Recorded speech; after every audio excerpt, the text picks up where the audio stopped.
Recording in progress.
All right, it is 6:30.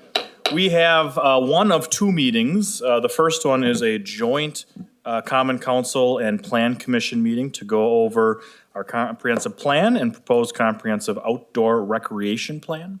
So we will call the Common Council meeting to order. We'll also call the Plan Commission meeting to order at this time. We have a presentation ready and available and ready to snap through, since a couple of us have seen it about 27 times, but for the public as well to see the proposed plan. So I believe Jackie and Elias are here from Vanderwall to give that presentation.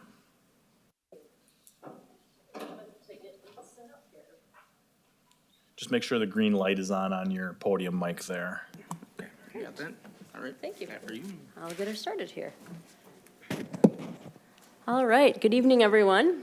My name is Jackie Mish. I'm an associate planner with Vanderwall and Associates. We've been leading the city's comprehensive plan update and their park and open space plan update at the same time.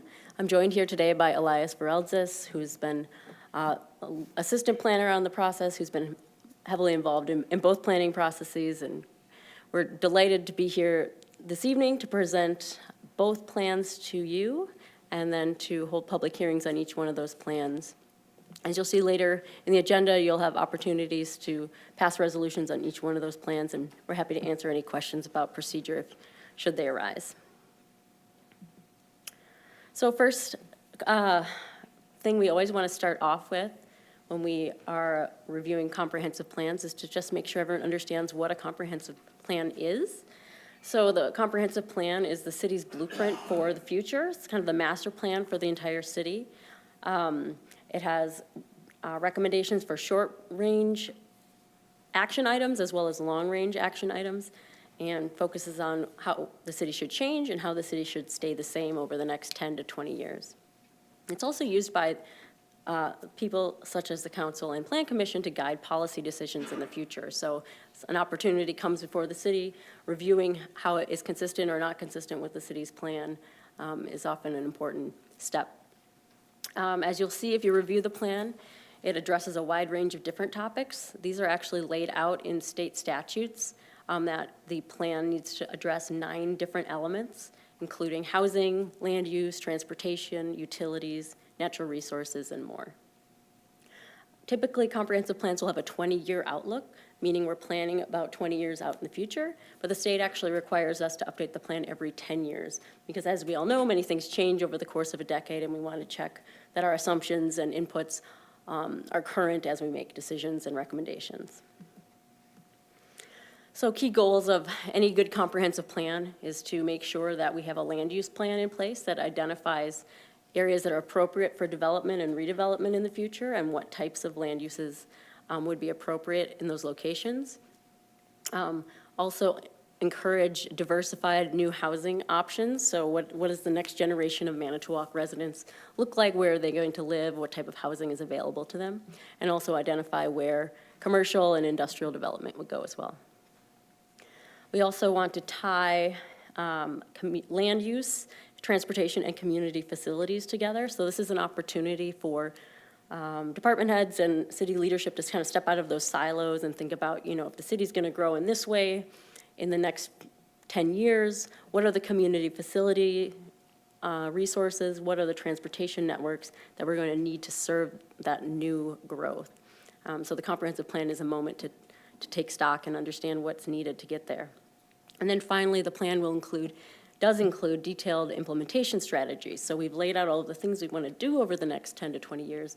What are the steps that we need to do to take them? So the plan includes that as well. So the planning process began about 12 months ago. We initiated last April.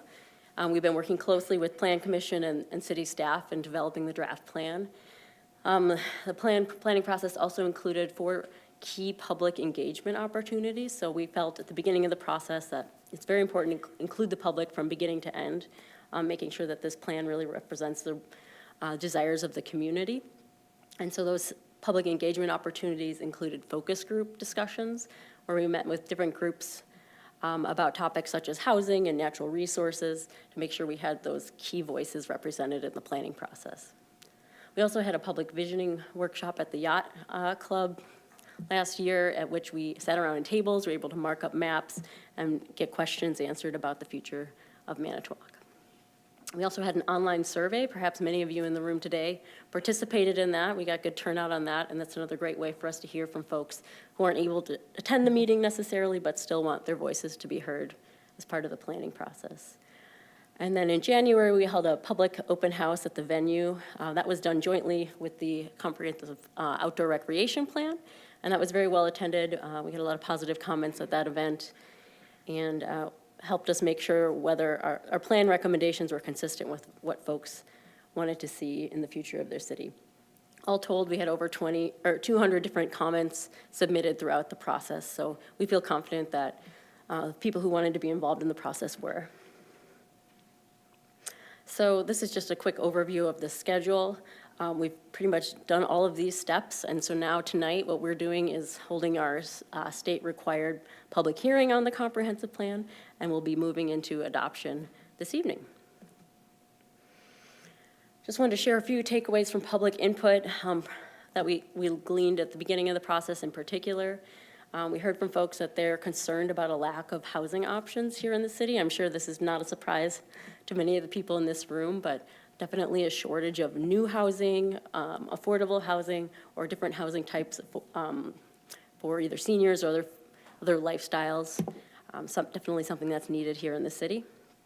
There's a desire for more diverse commercial, including dining, retail, and entertainment options. So people want to see more fun things to do in the city. There's a need for more hotels, perhaps, in the downtown, or different options for visitors who want to come to Manitowoc and spend time and money here. Public expressed interest in seeing blighted or aging properties either cleaned up or redeveloped and reinvested in. We also heard concerns about increase in crime and drug-related problems, so that's something the city's going to take a close look at.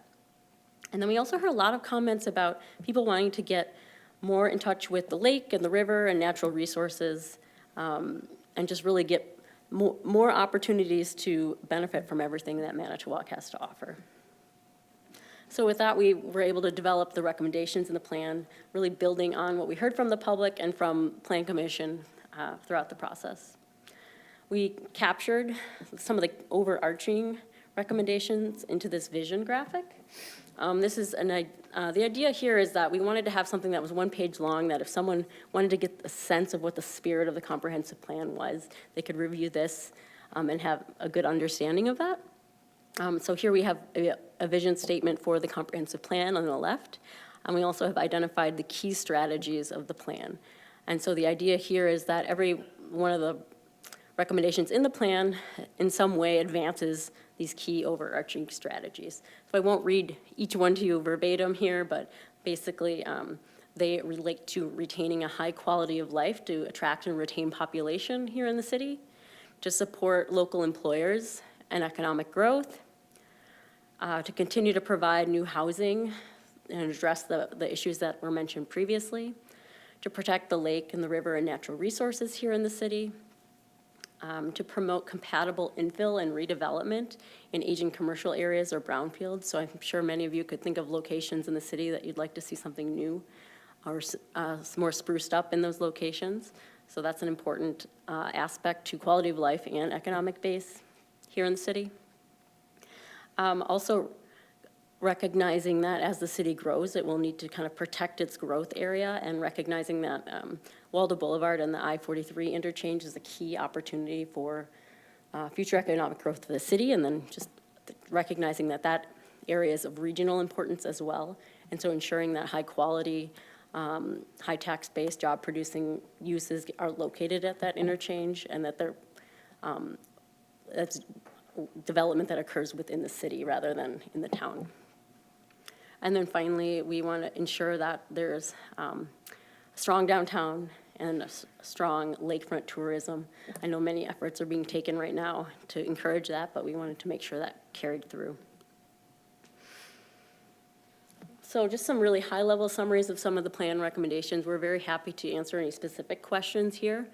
But the plan acknowledges that the city has been doing a lot of strong planning in the 10-plus years since the last plan was adopted, notably the housing study and needs assessment, the park and recreation plan that we're working on right now, and the downtown master plan. So the city fully intends to carry those planning efforts forward and continue to implement that.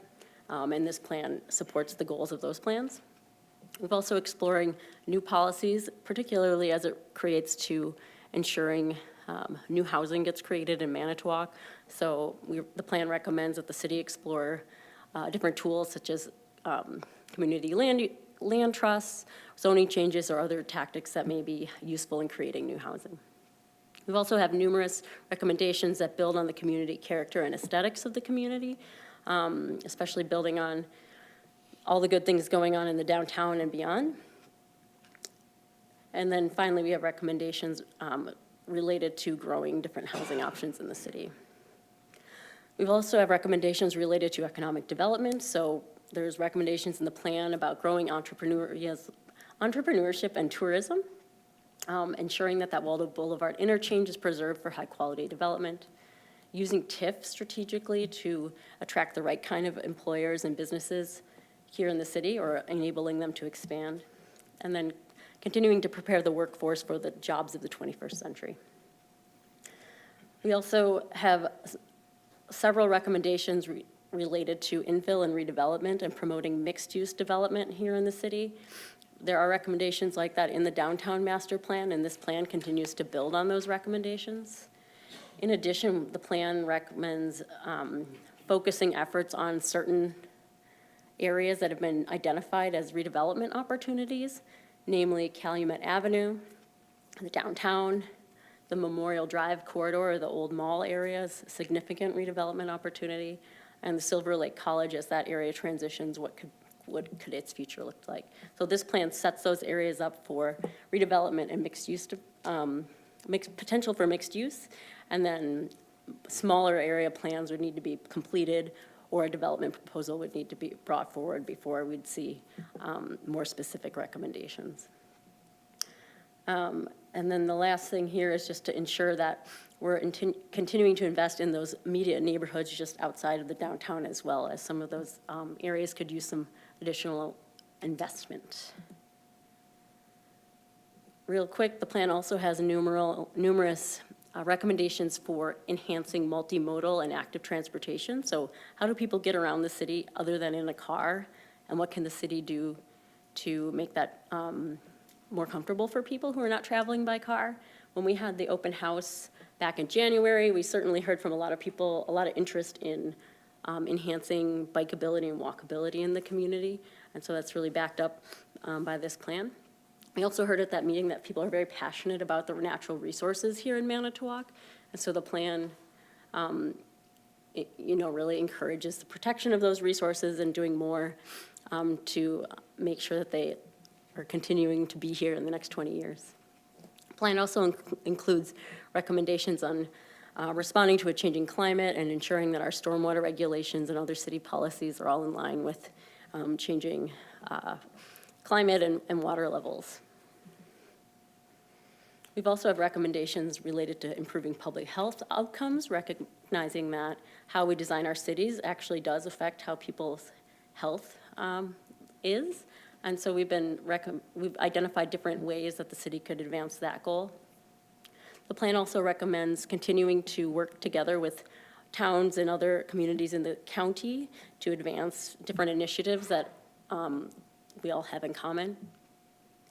And then finally, continuing to analyze our utilities and community facilities to know that our big investments in infrastructure will continue to serve the community as we grow. This plan also includes numerous different recommendations related to planned neighborhoods. So this is a concept that was in your previous plan and is carried forward into your current plan. But it's this idea as the new neighborhoods are developed, we like to see a mix of different housing options.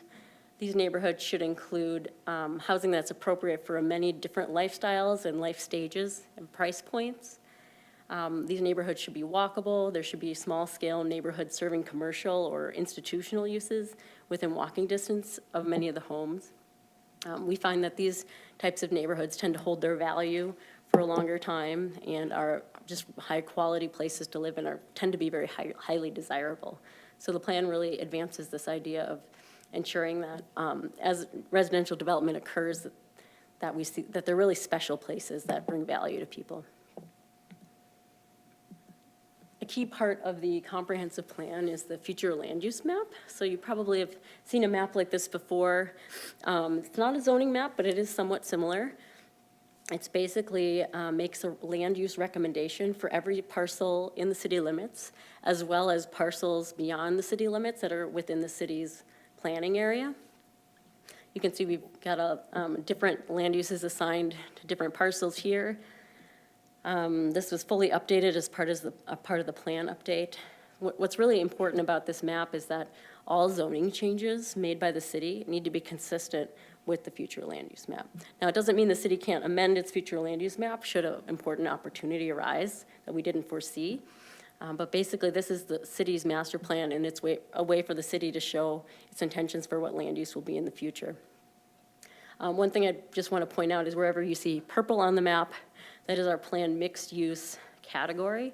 So those are areas where the city is encouraging reinvestment and by way of allowing for a mix of different uses to really provide the most flexibility possible for these areas that could really use a shot in the arm.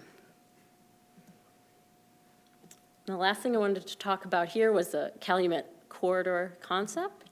So as you probably know, in a few years, the DOT will be reconstructing portions of Calumet Avenue. And so the city recognized this as an opportunity to get out in front of that planning process and tell the DOT what we want to see here, rather than the other way around. And so we've done some really initial thinking. This is more of a framework for a full corridor plan, if you will, of a segment of Calumet Avenue. The idea here is, it's a pretty brutal corridor right now, a lot of pavement, a lot of aging buildings, a lot of parking, not always the most hospitable place to walk as a pedestrian, but what can we do as this is being reconstructed? What opportunities do we have to make it a little more pleasant to walk on? So thinking that was done in this plan was to continue to maintain Calumet Avenue as a destination for commercial and commercial services, but then bring in more opportunities for different land uses and reinvestment by the private sector. So that could include mixed-use development. It could include bringing different formats of residential into the neighborhood, which would increase rooftops and customer base for the businesses on the corridor, and also increase tax base. We see opportunities along the corridor for multifamily, small-scale condos, townhomes, and even duplexes. In order to encourage infill and new development, we'd recommend that buildings, instead of being set back behind a very large parking lot, bringing them up a little bit closer to the street so that people can actually see the building. And as you're driving by and walking by, you're really seeing the building and the activity that's happening in the building rather than a large parking lot. It really can bring a lot of life to the corridor.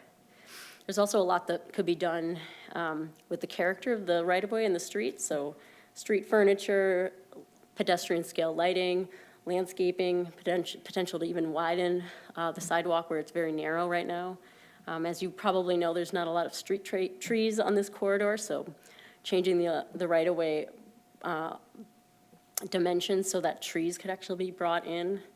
I think all of that would go a long way in making it a more comfortable and appealing corridor.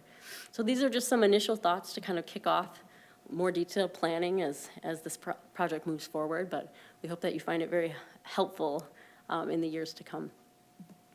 So from here, I'll take a breath and pass this over to Elias to tell you about the Park and Recreation Plan. So as Jackie mentioned, our comprehensive planning process took place in conjunction with the planning an update of the city's comprehensive outdoor recreation plan. The process started in September and is coming to a close now, so it's been about a 7-month process. And so I'll just run you through an overview of that. Here's the project timeline. Again, we began in September. We had a couple key meetings involving the Public Infrastructure Committee, who served as a guiding board through which we got recommendations as well as guidance as we developed the plan update. And as that was happening, we also underwent a public survey engagement opportunity from September to October, within which we engaged almost 260 people, which was pretty good input. And all those recommendations really informed, or all of those feedback opportunities really recommended, or, excuse me, really informed the recommendations of the plan.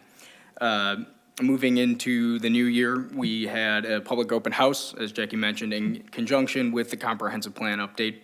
And we had 70 responses from community members regarding the Corp. There seemed to be particularly a lot of interest in the park plan at that meeting, which was really neat to see.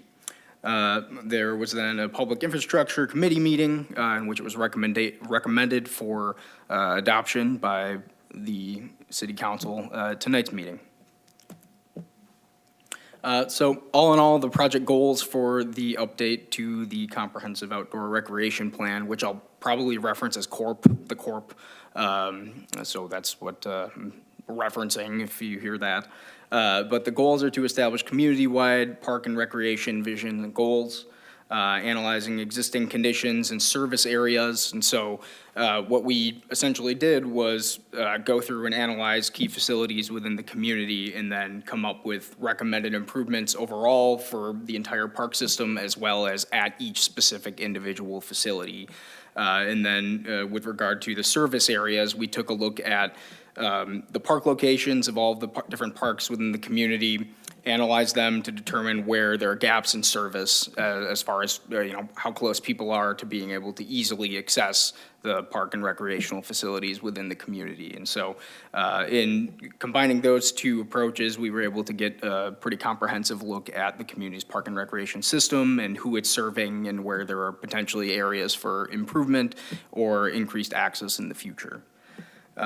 We then developed implementation strategies to guide future actions. Not only is it important to document all these things in the plan, but we really focus on actually providing some guidance to implement projects in the future as opposed to just providing a bunch of recommendations and then leaving the plan to sit.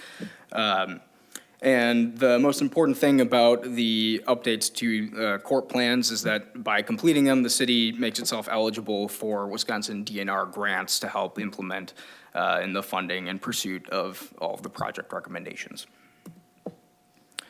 So just a brief overview of the plan itself.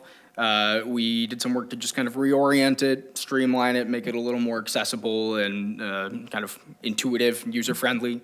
The main document itself covers existing facilities. As I mentioned, we went out and took a look at each facility and documented existing facilities and resources there and what may need to be added in the future, what the community would like to see added in the future at each park. We developed vision, goals, objectives, and policies, which serve as the framework for the document that essentially sets up, the overarching goals of the project and then those specific implementation items that can actually be used to help implement the plan in the long run. We conducted, as I mentioned, kind of our standards and analysis. With park planning, there's a general standard for looking at how many residents are served per park acre. And so we took a look at a lot of different neighboring communities and gauged and calculated, ran the numbers and gauged where Manitowoc stands in relation to a lot of neighboring communities. And Manitowoc did really well. You guys have 36 parks in your park system, and it's just over 700 acres worth of parks. So it's really quite an incredible facility that you guys have, or network, rather. And in terms of park acreage per resident, you have like 20 acres of parkland, or 20 people are served per acre of parkland. Which is pretty impressive compared to a lot of other communities that we work in altogether, just pointing to the fact that you have a really great resource in your park system. We also provide estimated cost and impact fee calculations and an implementation action plan, which I'll touch on briefly each, but those are sort of the more realistic nuts and bolts components of the plan that will help with implementation in the future. And then in our appendix document for the plan, we also cover in more detail all the existing conditions, All the data is there that we use to inform the plan recommendations and all the background research that we did. All of the public engagement and feedback that we have is documented there as well. We also provide a list of potential funding sources to help with implementation. And as part of the process, we conducted an ADA assessment, facility assessment with a partner consultant, and that was a really unique component of the plan that we'll touch on briefly as well. So a couple of key recommendations from the plan itself. We saw a lot of feedback from people saying that they would like to see improved bike and pedestrian facilities and connections specifically between the neighborhoods, the schools, and the parks and other destinations within the community. So again, not just having, effective roadways to drive cars on, but it seems like people are really looking for alternate modes of transportation to get around the city. A lot of people also focused specifically on prioritizing playground improvements and replacing the old dated equipment within existing parks. There generally seemed to be a pretty overwhelming consensus that the community feels they have an adequate amount of park space, and they value it, and they really just want to see it well maintained. And all of our numbers that we crunched essentially show that there isn't necessarily a need for Manitowoc to acquire more parkland until maybe 10 years down the line, and then just only a couple acres. So the community is really well served, and people really value the parks and just want to see them continue to be improved and maintained. And our recommendations reflect that. We also recommend that the community partner with school district and other local organizations to increase programming and event offerings at the city's parks to really activate them. Again, because there are so many parks, we found that some people in their feedback said, hey, I actually live not too far down the road from a park that I didn't know existed. I've been here like 5 years. So finding more ways to really make the different parks unique, really draw people to each one as its own specific destination, and to increase their accessibility and visibility in the community, I think would go a long way in helping really activate the system as a whole. People also wanted to see more connections to the community's water resources. It seemed people very much value them as a major component of the community's character and identity. The most obvious of which are obviously the Manitowoc River and Lake Michigan itself. So we have some recommendations for increasing trail network connections along the river, as well as the lake, and then also recommendations regarding finding more ways to activate those resources and provide accessibility to them for people. And I guess in conjunction with that, specific recommendations for continuing to develop the Riverwalk trail system.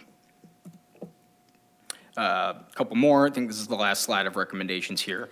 Kind of touched on this, but expanding the urban trail network. A lot of people actually, in particular, wanted more passive trails, kind of your rough trails within parks themselves, for more sort of urban hiking opportunities. This one's probably not a shocker. Expanding on pickleball and disc golf facilities. Those have been really popular facilities that have gained a lot of ground and popularity over the last decade or so. Focusing on improvements, maintenance, and upkeep of existing parks, as I mentioned, as opposed to acquiring new parkland, and developing an annual ADA accessibility improvement budget and allocating funds towards that and those improvements in existing parks over time is a key component and recommendation of the plan as well, and something pretty unique that a lot of communities aren't necessarily focusing on as explicitly as staff wanted us to in this plan. And then, again, touched on a little bit, but improving awareness of the park system overall as a key recommendation. This here is a picture of our planned park facilities map. I guess I just want to stress real briefly that with those recommendations, that was kind of the tip of the iceberg. We have a lot of recommendations for specific parks as well as the system overall, and we acknowledge that those aren't necessarily going to be feasible to complete in their entirety over the course of a 5-year planning period. We include all of the recommendations, and on this map, all of the potential new park locations, simply so that the city has opportunities and leverage when, in this case, with new parkland.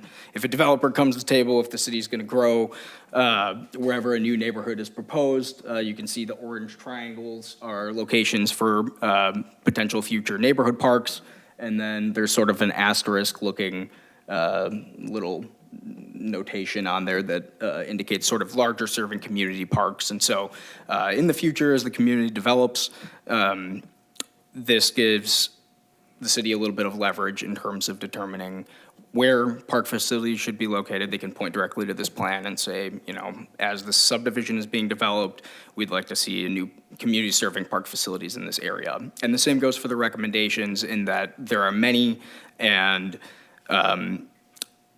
ultimately, if the city were to pursue a plan that isn't within this plan, a project that isn't within this plan, they wouldn't necessarily be able to be eligible for grant funding for pursuing that project. So we include the exhaustive amount of recommendations that we do just so that the city is all its options available to it as they pursue additions to the park system.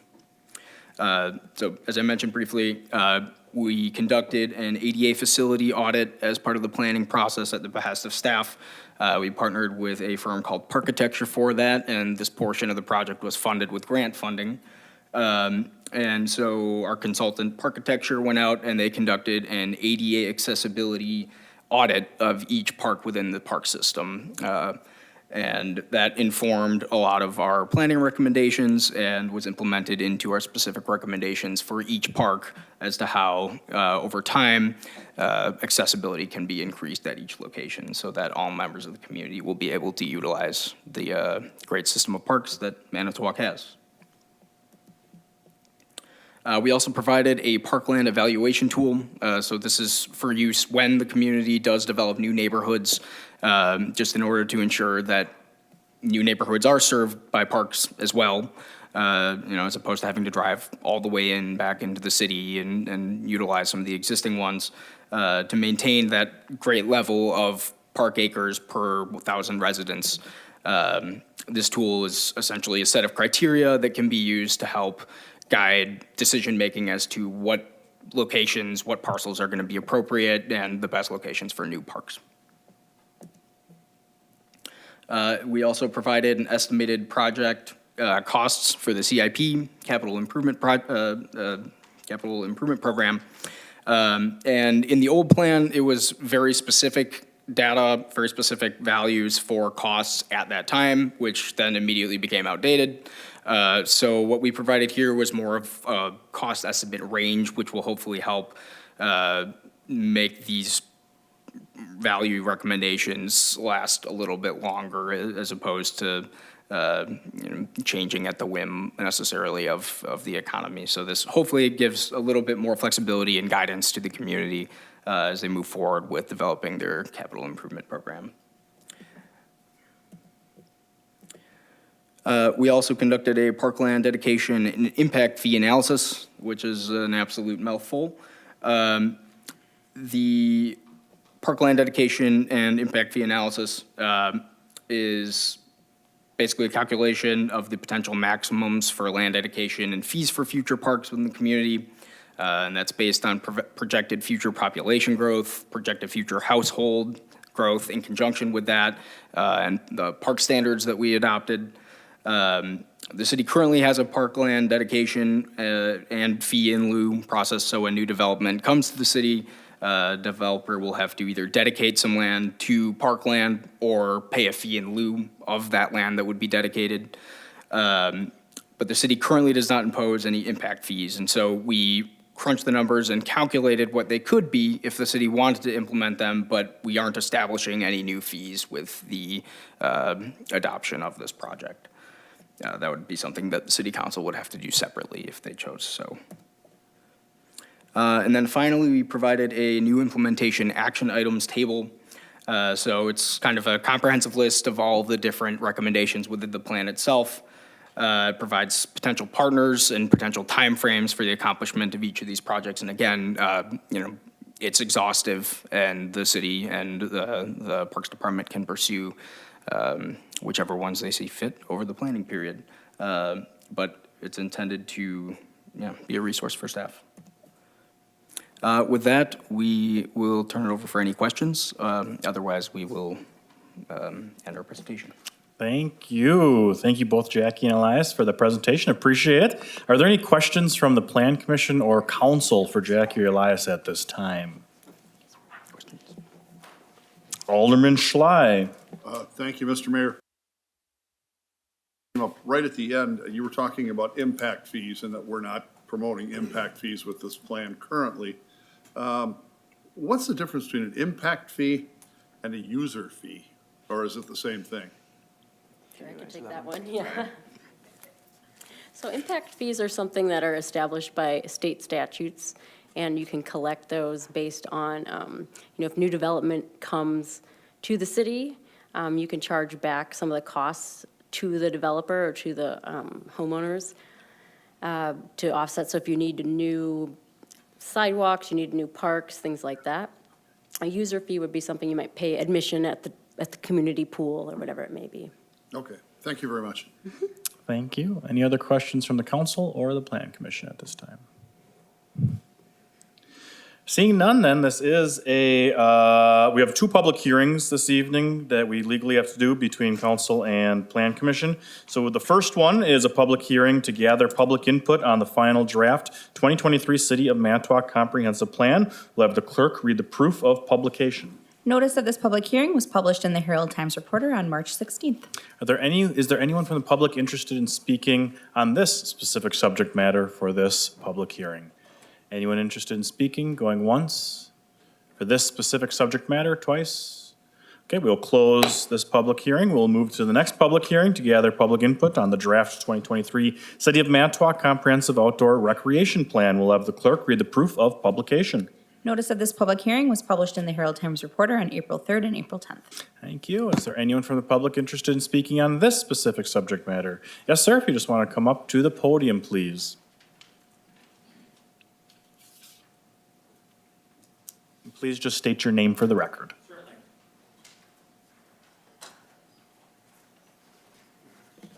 Thank you. My name is Gary Hansen, 3309 South 10th Street in Manitowoc.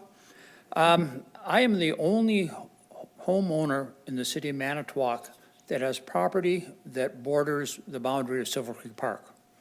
And I'm constantly watching people use Silver Creek Park, whether they're doing disc golf, whether they're fishing in Silver Creek, whether they're just hiking through there. A lot of bicycles go through there. I'm probably in Silver Creek Park every day. The recreational plan that was constructed is beautiful, but I wonder why the city is allowing the Army Reserve to build on 3 acres of Silver Creek Park. Those 3 acres, once they're gone, once that maintenance facility that is planned to be built there is built, that land will no longer be available for future expansion in Silver Creek Park. I recommend that the city look at the lease that is provided to the Army Reserve Center. The lease expires in about 25 years. If that lease is not renewed in 25 years, the probability of the Army Reserve building on that parcel of land is greatly reduced. I would recommend that the city instruct the city attorney to tell the Army Reserve Center that they will not renew the lease when it comes up, and therefore that land will be available for future use in the city. Once the land is gone, it's gone forever. We don't know what's going to happen in the city park system. 15 years ago, we didn't know there would be a disc golf course in Silver Creek Park. I'd never heard of disc golf 15 years ago. And now, look at the hundreds of people that use that. What's the future of Silver Creek Park going to be when the acres that are not used yet? No one knows. So it's my recommendation for the city, and I thank you for this time. Thank you for your comments very much.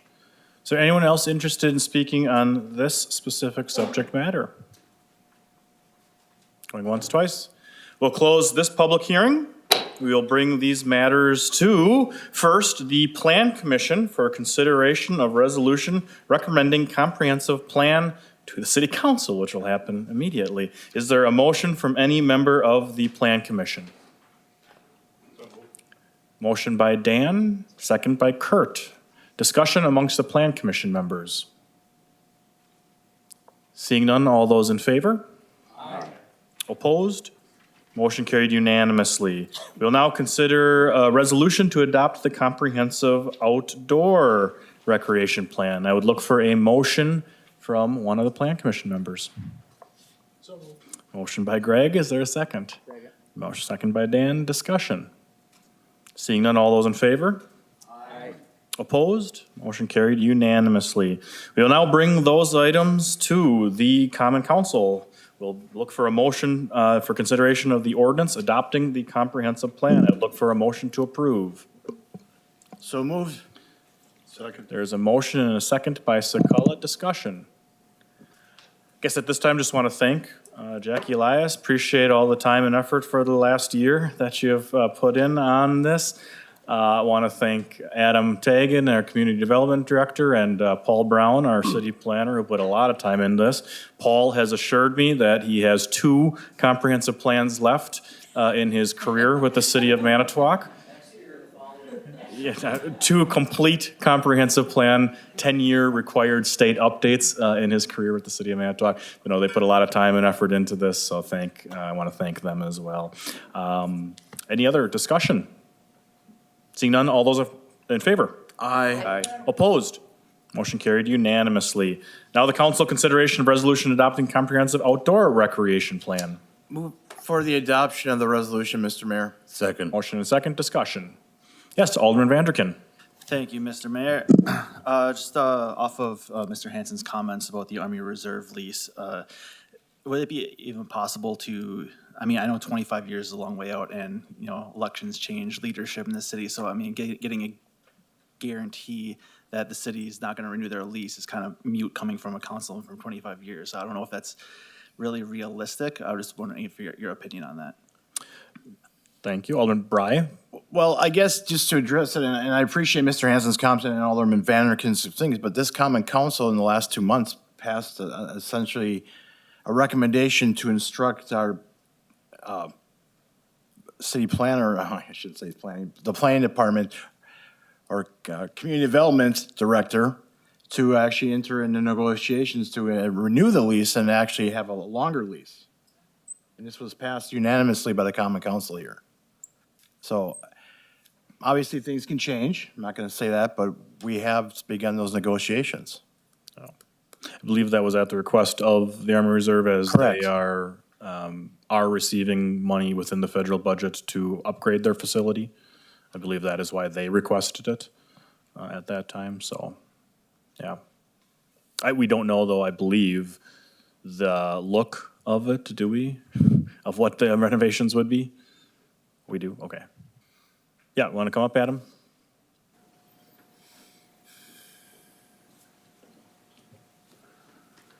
So the Army Corps of Engineers has provided conceptual plans to the city on to what their expansion and improvements would look like. We have not seen anything on what that lease extension would look like at this time. So, But I guess just to add, and maybe Adam, you can expand a little bit. One of the part of the recommendation was that currently we have a dollar lease right now agreement with the Army Corps of Engineers. We were requesting in those negotiations for added fee.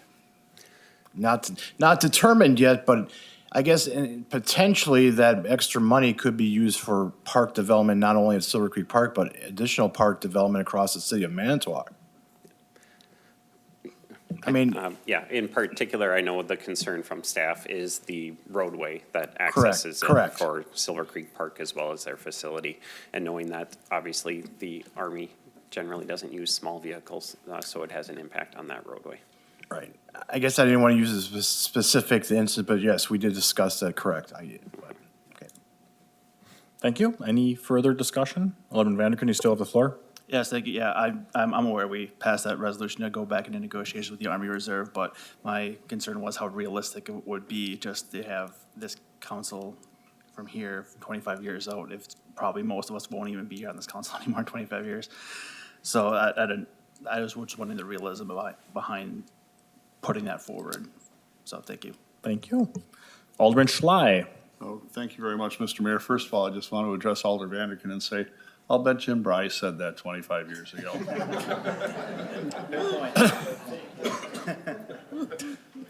Secondly, That's good. Quality. That was quality. secondly, I want to applaud our gallery. We usually don't get a pretty good-sized house here, but we did tonight, and I think most of them are here for this issue, and it's I'll be honest, it sometimes hurts to see an empty gallery here because it's all of our city, not just the people on the council. And I appreciate you folks showing up and, representing. So thank you for being here. Thank you, Alderman Schley. Any further discussion? Again, just want to thank Kurt and Brock and the Parks and Rec Department too for all their work on this plan. All right, all those in favor? Aye. Opposed? Motion carried unanimously. That concludes the first portion of this meeting of the joints. So I would look for a motion to adjourn the Plan Commission. Dan? Dan, we are adjourned of the Plan Commission, and we'd look for a motion to adjourn this portion of the council meeting. So moved. We are adjourned for both those meetings. We will go right into the regular council meeting, so I will call that meeting to order at 7:15. Thank you, Plan Commissioners, appreciate it very much. So we'll call the regular council meeting to order at 7:15 here. We'll have the clerk call the roll. Bolt. Here. Vanderkin. Here. Katarabik. Here. Bry. Here. Reckelberg. Here. Sikowitz. Here. Beeman. Here. Schley. Here. Cummings. Here. Sakala. Here. All present. Thank you. At this time, will everyone please rise for the Pledge of Allegiance? And after the pledge, if you could remain standing for a prayer by our Council President, Steve Sakala. I pledge allegiance to the flag of the United States of America and to the republic for which it stands, one nation, under God, indivisible, with liberty and justice for all.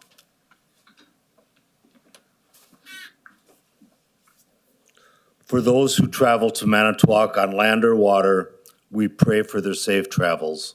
Amen. Amen. It is timely for tourism week coming up, how about, huh?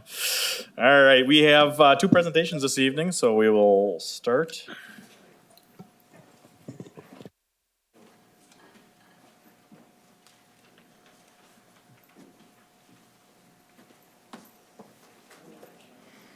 All right, our first proclamation this evening is for National Travel and Tourism Week. I'd invite Courtney Hanson, our Director of Tourism, up to receive the electronic proclamation, because that's what we're starting to do in tourism, do more online. So I guess an online proclamation makes sense.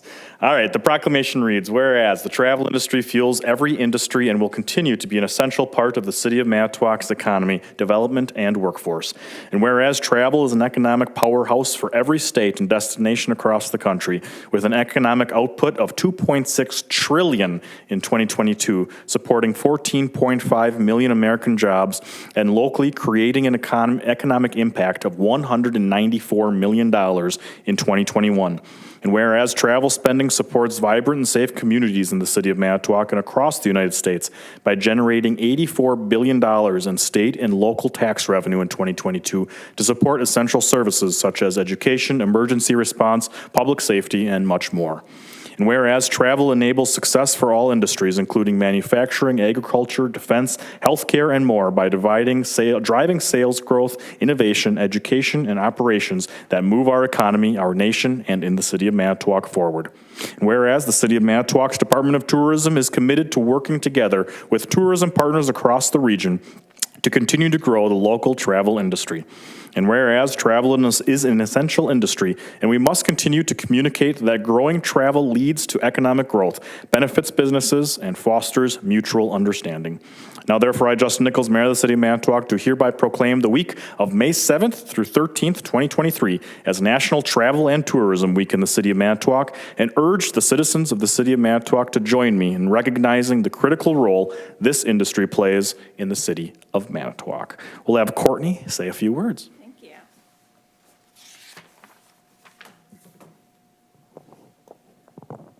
There we go. Well, thank you, Mayor and Council, for proclaiming today, May 7th, or not today, but May 7th through 13th, National Travel and Tourism Week. As you heard from all those stats in that proclamation, this industry is not only one of our largest forces locally, but also has a greater impact than many may think across our community. The tourism department, Visit Manitowoc, is excited to be once again joining our peers across the state and country, and here celebrating our robust and continually growing industry. At the beginning of May, in addition to hosting our annual breakfast with our incredible tourism partners, and hopefully many in this room, we'll be taking a lot of time this year to thank those frontline tourism employees, the staffs at our hotels, our stores, our attractions, the coffee shops and breweries, who for many visiting our community are the face of Manitowoc, and that welcoming smile when they hopefully come here again and again. And it really is the perfect time to be celebrating all of this as our community gears up for our busiest season of all. The SS Badger sailing season starts in just a matter of weeks. We have much loved and brand new special events coming all summer long to our beaches, to our downtown, all around. And Visit Manitowoc's new Visitor Information Center is looking forward to greeting more guests daily as this all kicks off. 2022 was a record-breaking year, and I think we have a lot to look forward to the rest of 2023. So thank you.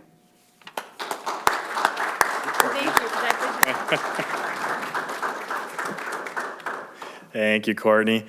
We have a very special presentation now as well. I'd like to invite up Police Chief Nick Reimer and Fire Chief Todd Blazer. Police and Fire Commission member Mike Wellner, also a president of that. If you'd like to come up as well. We would like to recognize Tom Bear for his many years of service on the Police and Fire Commission, but also more than that. So I'm going to turn it over to, which one? Take a pick. I'll turn it over to Chief. Let's do Reimer here since he's begging to get up there. Sounds good. Never want to give me the mic. I'm up for Tom. I figured Todd would talk too long. Tom, thank you for your 27 years of service to the Police and Fire Commission. It's a volunteer committee, for those that don't know that. Tom has been there ever since I've been here. I've been here since 1996. I was hired as a police officer, and Tom, the PFC is in charge of hiring and promoting and discipline with the police and fire departments. And I know Tom has made at least 6 excellent decisions in all 6 of my promotions. So I appreciate. You know if you voted yes to all one of them. That's true. I don't know how the vote went. But seriously, Tom, all you've done for the community, your service, you're obviously service-oriented, and we really appreciate all the many years. We're going to miss you, but totally understand that 27 years is more than anyone that I'm aware of. So congratulations. Just kind of reiterate, Mr. Bear, the comments we made at the last PFC meeting is, like Nick had stated, it's great there's many things you do for the community, but what you've done for the Fire and Police Commission, Police and Fire Commission, sorry, I thought I'd just get that in there, is just the fact of, no one takes responsibility or volunteers to create their own legacy or dynasty after 27 years as you did. The key is when you look back and what effect have I had and what changes. And I think seriously, and we brought this up at the Police and Fire Commission meeting, you're leaving the fire and police department and public safety as a whole a better place than when you found it. And I think that's just quite an accomplishment for you as you walk away from your tenure, that rest assured that we'll continue to serve the community as we do, but that you played a very integral role in making that happen. We truly appreciate that. Thank you.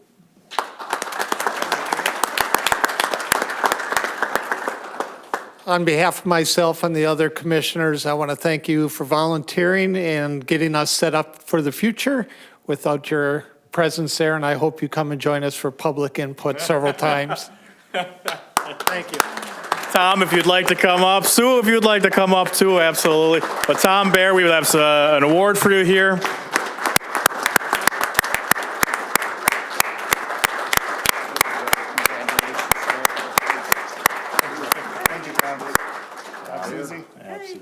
Oh, Sue, of course. Of course.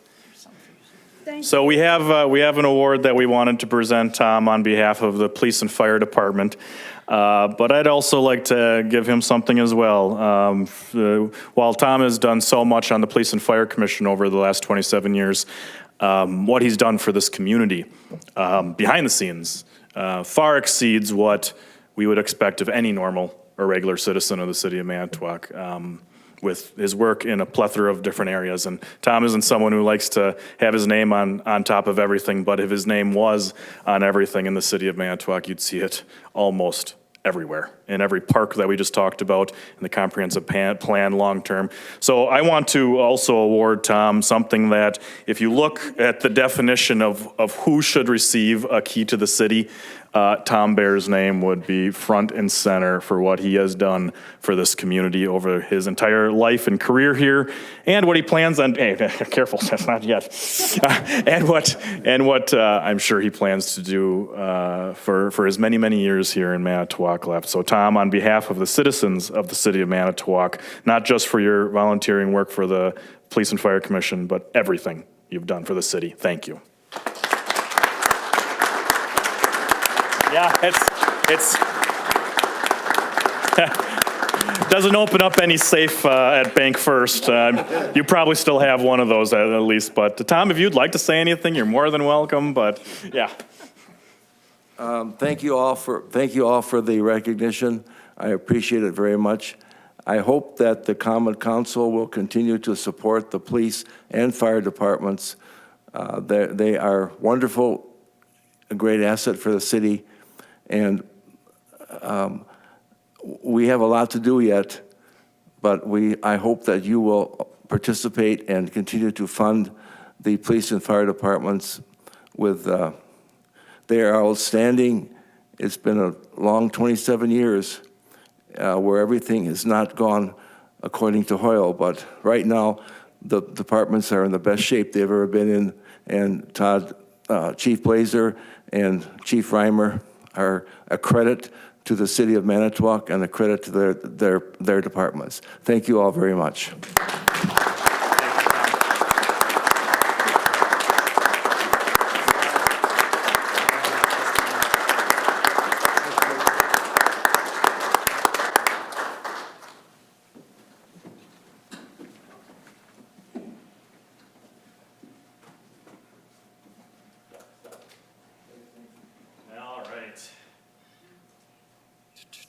Thank you all very much.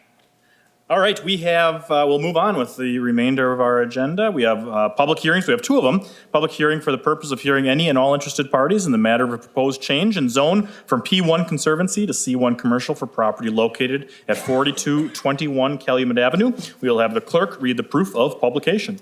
Notice of this public hearing was published in the Herald Times Reporter on April 3rd and April 10th. Thank you. Adam, if you'd like to give a quick overview. Sure. This is just another step in the eventual sale of the former visitor center property on Calumet. It has always been zoned conservancy because it was a city-owned piece of property and also acted as a wayside. With the new owner coming in soon, there is a need to bring it to a commercial zoning. The request is to go C1 commercial. There is C1 commercial in the area as well as B3 general business district, and the proposed use of a car wash and potential other retail uses would be consistent with that zoning. Therefore, staff recommended approval. This did go through the Plan Commission for public informational hearing. There was no one in favor or against it. As a result, they made a recommendation for approval, which passed unanimously as well. Thank you, Adam. Are there any questions from the council at this time? Any questions from the council? Seeing none, this is a public hearing for this specific subject matter. If anyone is interested in speaking on this specific subject matter, you may do so at this time. Going once, twice. We will close this public hearing. We'll move to the next public hearing for the purpose of hearing any and all interested parties in the matter of a proposed conditional use permit located at 734 North 8th Street for the creation of a used car lot pursuant to 15.270 parent 3A. We'll have the clerk read the proof of publication. Notice of this public hearing was published in the Herald Times Reporter on April 3rd and April 10th. Thank you. Adam. All right. As noted, this property is owned B3 general business as well. It was a former gas station at one time and has been a number of uses throughout history. The current owner is looking to do an auto repair facility, which would be permitted by the code. But in addition, they want to do a small sales lot, which requires the conditional use that is before you. During the public informational hearing at the Plan Commission, there were 2 comments received from neighbors or residents in the general area. They were basically more tied to maybe some uses that have happened in the past, but there was also some concern just on the size of the sales lot and noise. As a result, the conditions, there are 9 recommended with this particular one, are really tied to trying to make sure that this use stays relatively small. So there's a limit of 11 vehicles at any one time on the site, with the 7 being for sale at any one time. And then there are hours of operation Monday through Friday only for the operation of that sales lot, as well as a restriction on noise on the property. So as a result of those changes and recommendations, staff and the Plan Commission both unanimously recommend approval of this request. Thank you, Adam. Are there any questions from the council at this time for Adam? Seeing none, then, this is a public hearing, so I'll move or open it up for anyone who's interested in speaking on this specific subject matter. You may do so at this time. Anyone interested in speaking on this specific subject matter? Going once, twice? We'll close that last public hearing. We'll move then to general public input. Anyone from the public interested in speaking on anything germane to the business of the city of Manitowoc? Anyone interested in speaking on anything germane to the business of the city of Manitowoc? Going once? Oh, yes, if you could just state your name for the record, please. Hello, Chris Schnell.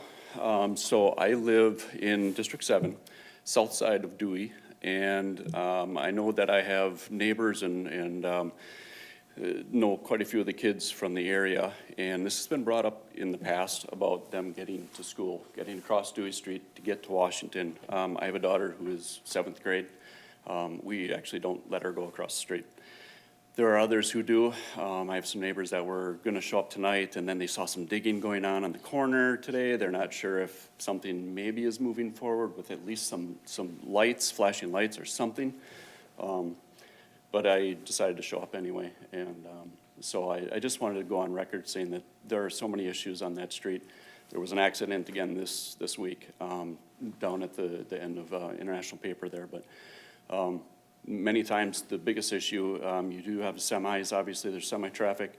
They stop, cars pull around and keep going. They don't know if they stop for a person, a pedestrian or not, so. Just wanted to bring that up again, and there may be more attending in future meetings, so. Thank you. Thank you for your comments. Anyone else from the public interested in speaking on anything germane to the business of the city of Manitowoc? Once, twice. We'll close public input, and we'll move to, we have no appointments this evening, but there will be a plethora coming over the next few meetings. So we'll move to the consent agenda. Is there anything to be removed from the consent agenda? Alderman Sitkowitz. Thank you, Mr. Mayor. I would look to remove the minutes from the consent agenda. Okay, there is a motion to remove the minutes. Is there, it's not a motion, it's just removed. Thank you, Alderman Bry. Thank you, Mr. Mayor. I'd like to remove document 230263 under the Personnel Committee. Just make sure I got that request. Okay. Okay. Anything else to be removed from the consent agenda? Seeing none, then I would look for a motion to approve the consent agenda as modified. So moved. Second. Motion second. All those in favor? Aye. Opposed? Motion carried unanimously. We will then go to committee reports. We'll start with Committee of the Whole and Council President Steve Sakala. Thank you, Mr. Mayor. The clerk has a document. Item 333 is a report of the Special Events Committee. Relative to approval for a variety of events, committee returns same, recommending approval. Council, your pleasure on this report. Move to approve, Mr. Mayor. Second. Motion and a second. Discussion. Seeing none, all those in favor? Aye. Opposed? Motion carried unanimously. Anything else, Council President Sakala? No, Mr. Mayor, that concludes our business. Thank you. The minutes. Oh, the minutes. Yes, the minutes. Sorry. That was under Committee of the Whole. I'm sorry. I thought that was Finance for a second. I apologize. All right, we'll take the minutes up. Is there a motion to approve the minutes? So move.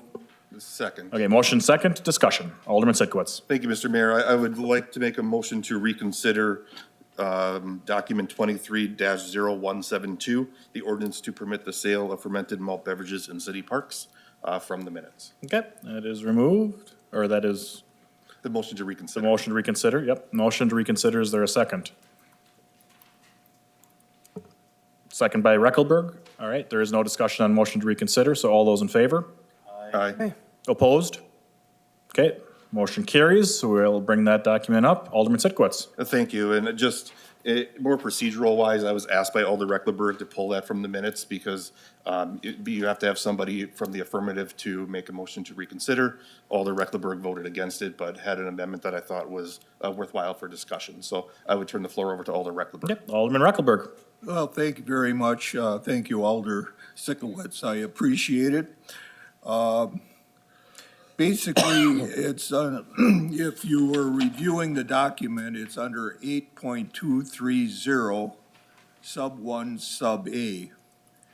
That paragraph that says pursuant to Wisconsin Stats 125.06, sub 6, fermented malt beverages may be sold by city officers or employees in any city park under such terms and conditions as authorized by the. I would like to strike Director of Parks and Recreation and replace that with Chief of Police and Director of Public Infrastructure. The next word "or" would be correct, and then rather than "his," I would strike that and put the word "their" designee to make that a proper sentence, even though I wasn't that good in English. You did well. That would be my motion. Okay, there is a motion. Is there a second? I'll second it. Motion and second. Discussion. Alderman Bry. Thank you, Mr. Chairman. I guess I started something with pulling things out of the minutes and things from mine last, but anyways, regardless, I was gonna say supervisor, sorry. Alderman Recklerberg and myself did talk with the chief of police after the last common council meeting, and I wholeheartedly agree that the chief of police should be part of this ordinance. I guess I'm asking Alderman Recklerberg consideration why he's removing the director of parks and putting the director of public infrastructure in that. I'm curious. And I know the public infrastructure director is the foreman or the chair of the department, or whatever we want to call it, and oversees the director of parks, but I guess I just want to hear your reasoning. Yeah, Alderman Recklerberg. Yes, I called our assistant city attorney and was questioning whether or not, since I had heard through the grapevine and basically confirmed it also with our personnel director, that there is really no director of parks. And that the title, if it were to be Kurt, and I forgot what his title is, but it's more or less manager of parks. But then, having talked with our city assistant attorney, they said, well, he was under the impression that it should be the director of public infrastructure. So I was originally going to amend it to what Kurt's position title is, but after talking with the city assistant attorney and the personnel director, that they believed it should have been a director's position that has that responsibility, which would be then the director of public infrastructure, which is the correct title. I also understood during our conversation that it was perhaps going to be changed to that anyway, that it's either the city clerk or the city assistant attorney have the right to correct language in there to make it what it's supposed to be, I guess. But I thought, if I'm going to make a motion, let's just try to get it all right the first time. So that's basically why I did it. It was kind of at the direction of our city assistant attorney. Okay, thank you very much. Thank you. Any further discussion? I saw Alderman Cummings, I believe. Yep, and thank you, Mr. Mayor. Also, thank you to Alderman Recklerberg for giving me the heads up on this, that he was going to go and bring it up. We did talk about it at the Public Infrastructure Committee meeting this last month, and already we were educated in a little bit further. Already via process, the police chief would have been involved in that decision-making and approval. But if it's going to go and give everybody the comfortable feeling to have them right away on the overlying top piece of that document, then we're fine with that as well. So it does have PI committee support. Thank you. Any further discussion? Alderman Vanderkin. Thank you, Mr. Mayor. Last council meeting, I did originally vote against this, but obviously losing that battle, I believe this is a positive change to the ordinance, so I will support it this time. Thank you. Thank you. Any further discussion? Seeing none, then all those in favor? Aye. Opposed? Motion carried unanimously. Now anything else, Council President Sakala? No, Mr. Mayor, I believe we're good now. Hey, thank you. I think we are too. All right, Finance Committee will move to Alderman Jim Bry as chair. Thank you, Mr. Mayor. The clerk has our several documents. We have document 265, which is a COG request for North Rapids Road at Conroe Street Culvert Crossing quote, and committee returns same, recommending to approve the request not to exceed $32,000. Council, your pleasure on this report. Move for the adoption of the committee's report, Mr. Mayor. Second. Motion and a second. Discussion. I guess just quickly, Mr. Mayor, this is going to be a joint opportunity or just work construction between the city of Manitowoc and Manitowoc County. As you know, we're in the process of taking over the jurisdictional transfer of that road, but this is a potential emergency and but it could be a lot worse, so let's get it done, taken care of right now. So thank you all. Thank you. Any further discussion? Seeing none, all those in favor? Aye. Opposed? Motion carried unanimously. Document 314 is a request from Manitowoc Elks Lodge 0687 for a permanent extension of their premise to include the private sidewalk on the south side of their building. Committee returns same, recommending to approve the request. Council, your pleasure on this report. Move for the adoption of the committee's report, Mr. Mayor. Second. Motion and a second. Discussion. Seeing none, all those in favor? Aye. Opposed? Motion carried unanimously. Document 315 is a request from the Manitowoc Elks Lodge 0687 to extend the premise on September 30th, 2023, to include the yard area for an Oktoberfest celebration and live music, food and beverage, alcohol, soda, etc. Committee returns same, recommending to approve the request. Council, your pleasure on this report. Move for the adoption of the committee's report, Mr. Mayor. Second. Motion and a second. Discussion. Seeing none, all those in favor? Aye. Opposed? Motion carried unanimously. Document 334 is an ordinance to amend Section 3.150 of the Municipal Code, creating a room tax commission. Committee returns same, recommending to adopt the ordinance. Council, your pleasure on this ordinance. Move for the adoption of the ordinance, Mr. Mayor. Second. Motion and a second. Discussion. I guess just quickly, and our assistant city attorney can chime in or anybody for that matter, but the key point of this ordinance creation, regardless of what goes on with our lawsuit, is that by state law, we are entitled to take 30% of the room tax money for essentially the city of Manitowoc expenses, and that's what we're gonna do here. Obviously, it'll be up to future councils and what happens with our lawsuit, but I guess I still envision that the 30% will be used in the event of selling the city of Manitowoc in some form or another, so. Yep, thank you. Any further discussion? Seeing none, all those in favor? Aye. Opposed? Motion carried unanimously. Anything else, Alderman Bry? That's all I have, Mr. Mayor, at this time. Our next meeting will be Tuesday, May 2nd at 5:30 PM here in the Common Council chambers. Thank you. Thank you. We'll move then to the Personnel Committee and Alderman Eric Sitkowitz is chair. Thank you, Mr. Mayor. The clerk has both documents. Document 262 is a resolution to hire seasonal employees related to elected officials, department heads, or supervisory personnel. Committee returns same, recommending to adopt the resolution. Council, your pleasure on this resolution. Move for the adoption of the committee's report, Mr. Mayor. Second. Motion and a second. Discussion. Alderman Sitkowitz. Again, this is pretty typical of stuff we have when there's any type of a relationship or relative that works for the city on these. So it does require a roll call vote by the council. Correct. Thank you. Any further discussion? Seeing none, then the clerk will call the roll. Bolt. Aye. Vanderkin. Aye. Katarabik. Aye. Bry. Aye. Reckelberg. Aye. Sikowitz. Aye. Beeman. Aye. Schley. Aye. Cummings. Aye. Sakala. Aye. Unanimous Thank you. passage. Passes unanimously.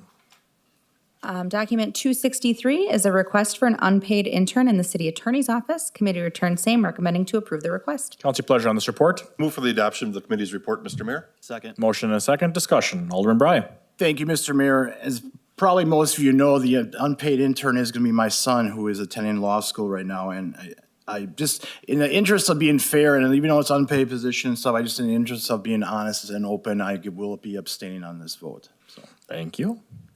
This one does not require a roll call. Yes. Yes. Thank you. Any further discussion? Seeing none, then all those in favor? Aye. Opposed? And abstention. So motion carries 9-0-1. Alderman Bry abstaining. Anything else, Alderman Sitkowitz? Just that the next regular Personnel Committee meeting is scheduled for Monday, May 1st, depending upon committees and appointments, but that's scheduled for 5:30 in council chambers. Thank you. We'll move then to the Public Infrastructure Committee, and Alderman Mike Cummings is chair. Thank you, Mr. Mayor. The clerk has the documents. Document 316 is a resolution authorizing emergency repairs to the storm sewer culvert at North Rapids Road and Conroe Street. Committee returns same, recommending to adopt the resolution. What's your pleasure on this resolution? Move for the adoption of the resolution, Mr. Mayor. Second. Motion and a second. Discussion. Alderman Cummings. Thank you, Mr. Mayor. Yeah, with this one, it was brought to us initially at this last month's PI committee meeting. I'm glad the county and the city were able to work together to identify this and save us money.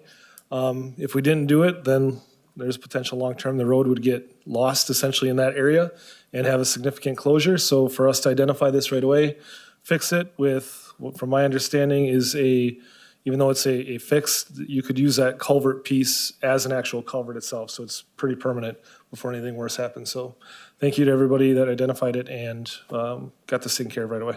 Thank you. Any further discussion? Seeing none, all those in favor? Aye.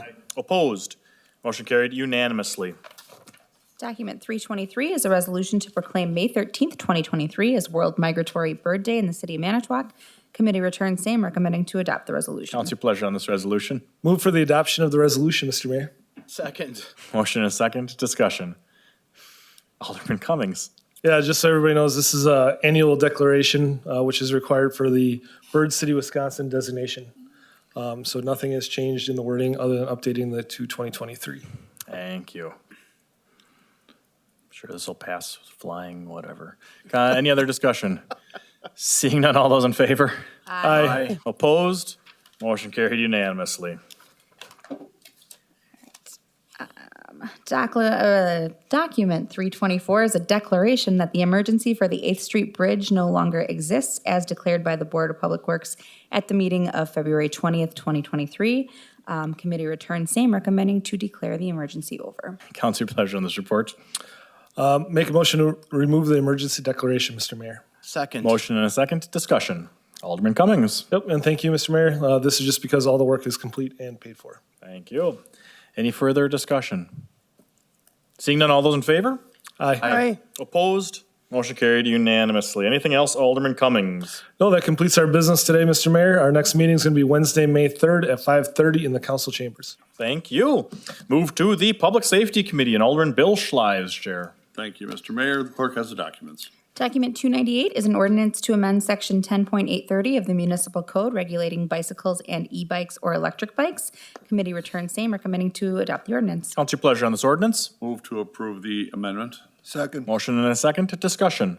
Alderman Schley. Thank you. Just wanted to define what we're trying to do here. Currently, there was nothing on the books to regulate e-bikes, electric bikes, or electric scooters. And that's why our intrepid city attorney worked very hard to create proper legislation here. And that's why it's on the books today, or will be after this, hopefully. There you go. Maybe this one won't pass with flying colors. You never know. Okay. Any further discussion? Seeing none, all those in favor? Aye. Opposed? Motion carried unanimously. Document 299 is an ordinance regulating unnecessary accelerations and burnouts on city streets. Committee returns same, recommending to adopt the ordinance. Council, your pleasure on this ordinance. Move to approve the, is it the amendment? The- Ordinance, yeah. Yeah. Second. Motion and a second. Discussion. Alderman Schley.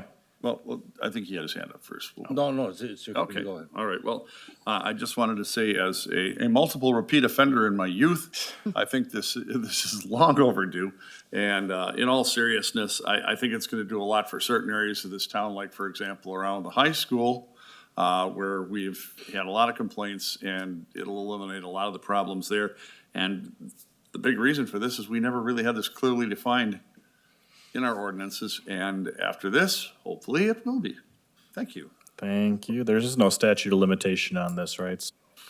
Make sure you cuff Alderman Schley before he reaches the parking lot. Alderman Sakala. Thank you, Mr. Mayor. I guess the question I have is, what brought this up? Because back in the day, we always got just rung up for disorderly. So not we, but people I may or may not have known. We indicates you. Chief Reimer, would you like to? Okay, Eric, okay. Yep, I didn't know. Sure, I can take it. So I handle prosecutions for the city of Manitowoc, and I've seen a few since I've been here coming through, and officers have been writing up these tickets under sort of a general catch-all. We adopt all of the traffic ordinances of the state of Wisconsin, section 340 through 348. However, there isn't a necessary acceleration within those statutes. And they were doing that because the code that we had, our NMC 10.070, doesn't have a penalty section. So they couldn't write from that because there was no way to penalize the people. And then, so they tried to write from our general section, and it didn't allow me any way to prosecute those.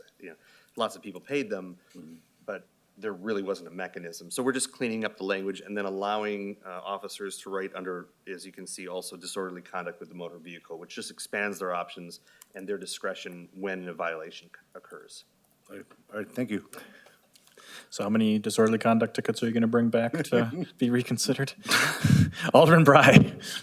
Thank you, Mr. Mayor. Since it's story time, I have to go back to my high school days as well in the mid-'80s when actually the police liaison program was established here in Manitowoc in the schools. And if I remember correctly, Officer John Dennis was the first liaison up at Lincoln High School. And I recall an acquaintance who did what we call power stands. I think they're still called power stands. He had the choice of either that disorderly conduct fine, or to go out there and scrub it with soap and water, which he did choose. So that was interesting. But I guess I do have a serious question for the chief. I got from Eric how we're going to enforce this, but is it hard to, determine, for example, somebody doing a burnout or if you see it happening, I can understand that. And that there's like the black marks that are now in front of my house from a neighbor too, that's interesting. But how would, for example, in that case, if the black marks in front of my house from the neighbor, if I decided to call the police, how would you issue a citation, regarding that if you didn't see it or the officer did not see that? And is willing to write a statement. Okay. But ideally, of course, we would want to witness it ourselves. That's generally speaking, the most of the time when we write this, it's the officer observes it themselves. However, yes, we would need somebody that's willing to go to court and say, hey, I saw this. We can take pictures of the markings and different things like that, so. Okay. Thank you very much. Sure. I appreciate that. Thank you. The only clincher to your story would have been if you told us you did burnouts in the wastewater while you worked there in summer. It was still a gravel road down there. The lawnmower. You with the lawnmower, yeah. With the lawnmower, yeah. Any further discussion? Alderman Sakala. Thank you, Mr. Mayor. I just want to point out one thing I found kind of interesting is that we just passed something that's going to guide Manitowoc for the next century, and the biggest discussion was on power stands and burnouts. Thank you. Thank you. Any further discussion? That's what happens when. I guess the go till 8 discussion o'clock. remains, though, those cars don't remain like they used to with the old big V8 engines and stuff. You can still do that, but it's not the same when you see a smoke. Oh, I shouldn't be talking. That's true. 30-some years ago. If you're doing burnouts at wastewater, you gotta come down to the electric charging vehicle station on Coy Street and plug it in before you do it, yeah. It's not the same. It's not the same. Any further discussion? Seeing none, all those in favor? Aye. Opposed? Motion carried unanimously. Document 325 is an ordinance to amend Section 10.390 of the Municipal Code regulating parking on Washington Street at South 8th Street. Committee returns same, recommending to adopt the ordinance. Council pleasure on this ordinance. Wish to approve the amendment of the ordinance, please? Second. Motion second, discussion. Alderman Schley. Not meaning to continue the discussions any longer than I absolutely have to, but the reason for this is simply to eliminate the angle parking on 8th Street, just astride of the courthouse pub, simply because it's kind of a risky proposition to be backing out of spots at an angle in that position as opposed to pulling out of parallel parking spots. Now, that is going to eliminate one parking spot. That parking spot will be given back. In fact, it'll be given back twice on the opposite side of opposite side of 8th Street, along Washington in front of the courthouse where there's currently no parking. We'll be adding spots there. Thank you. Alderman Bry. Thank you again, Mr. Mayor. But Alderman Schley, I think it's a very good point because I was public safety chair when we determined this parking plan 7-8 years ago. But at the time, we also determined it was going to be a working plan. and things change. And this is a good example of things changing. You know, a more highly successful restaurant moved into the corner there with bricks. We went to the two-way streets downtown with 8th and 10th Street, so things changed. So this is great. I mean, this has always been a working plan, and it will continue to be a working plan, so thank you. You're welcome. It takes a big man to say he was wrong. Oh, boy, that's two of them. First, you're the comedian before, and you got another one on me, boy. It was more like 10 years ago. We're trying not to date ourselves. I've only been here 25, you know. Yeah, exactly. Any further discussion? Seeing none, all those in favor? Aye. Opposed? Motion carried unanimously. Anything else, Alderman Schley? Absolutely not. And our next meeting will be Monday, May 8th, at 5:30 PM right here in these chambers. Thank you. We will now take up the Plan Commission documents. Maybe. Yeah, we've got document 142, which is a city-initiated amendment to the future land use map for property located at Calumet Avenue, Dewey Street, and South 42nd Street from institutional and public parks and open space to general business. Committee returns same, or the Plan Commission returns same, recommending approval. Councilor pleasure on this report. Move for the adoption of the committee's report, Mr. Mayor. Second. Motion and a second discussion. Seeing none, all those in favor? Aye. Opposed? Motion carried unanimously. Document 234 is the request for a conditional use permit for the creation of a used car lot located at 734 North 8th Street. Plan Commission returns same, recommending approval. Councilor pleasure on this report. Move for the adoption of the committee's report, Mr. Mayor. Second. Motion and a second discussion. Seeing none, all those in favor? Aye. Opposed? Motion carried unanimously. And document 326 is an ordinance to rezone property located at 4221 Calumet Avenue from P1 Conservancy to C1 Commercial. Plan Commission returns same, recommending to adopt the ordinance. Councilor pleasure on this ordinance. Move for the adoption of the ordinance, Mr. Mayor. Second. Motion and a second discussion. Seeing none, all those in favor? Aye. Opposed? Motion carried unanimously. Any other business from the council? As this is our final council meeting of our council year, we would need a motion to adjourn sine die, correct? Thank you. Make a motion to adjourn, sign and die. Second. We are adjourned.